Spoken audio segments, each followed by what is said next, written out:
ഉള്ളു നിറയെ സങ്കടക്കടലാണ്. മകൻ എന്തു പറ്റിയെന്ന ചിന്ത എപ്പോഴും ഉള്ളിൽ അലയടിക്കുന്നു. ശിരൂരിലെ മണ്ണിടിച്ചിലിൽ അർജുനെ കാണാതായതിന്റെ പിറ്റേ ദിവസമാണ് ആലപ്പുഴ പുന്നപ്ര സ്വദേശിയായ വിഷ്ണുവിനെ കടലിൽ കാണാതാകുന്നത്. അർജുനൻ്റെ തിരച്ചിലിനെ സംബന്ധിച്ചാണ് എപ്പോഴും കണ്ടുകൊണ്ടിരുന്നത്. എൻ്റെ പ്രാർത്ഥനയും ഉണ്ടായിരുന്നു അർജുനെ കിട്ടണം എന്നുള്ളതിന്.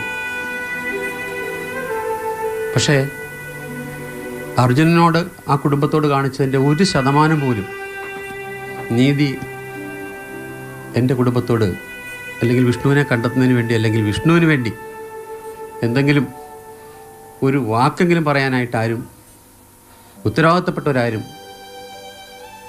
ഉണ്ടായില്ല എന്നുള്ളത് വളരെ ഖേദകരമായിട്ടുള്ള വസ്തുതയാണ്. ചരക്ക് കപ്പലിലെ ജോലിക്കാരനായിരുന്ന യുവാവ് മലേഷ്യയ്ക്കും ഇന്തോനേഷ്യയ്ക്കും ഇടയിൽ വെച്ച് കടലിൽ വീണെന്നാണ് ഷിപ്പിംഗ് കമ്പനി അറിയിച്ചത്. പക്ഷേ ഇവിടെ നിന്നും മനസ്സിനെ തൃപ്തിപ്പെടുത്തുന്ന ഒരു മറുപടിയും കുടുംബത്തിന് ലഭിച്ചിട്ടില്ല, ഹൈക്കോടതിയിൽ നിന്നുപോലും. ഇപ്പോഴും ഒരു പ്രതീക്ഷയോടുകൂടിയുള്ള കാത്തിരിപ്പാണ്. കാരണം എന്ത് സംഭവിച്ചു എന്നുള്ളതിനെ സംബന്ധിച്ച് ഇപ്പോഴും ഒരു വ്യക്തത നമുക്കില്ല. എന്തെങ്കിലും ഒരു തെളിവ് രേഖാമൂലമായിട്ടുള്ളത് പോലും നമുക്ക് നാളിതുവരെ കിട്ടിയിട്ടില്ല, ഒരിടത്തു നിന്നും കിട്ടിയിട്ടില്ല എന്നുള്ളതാണ് യാഥാർത്ഥ്യം.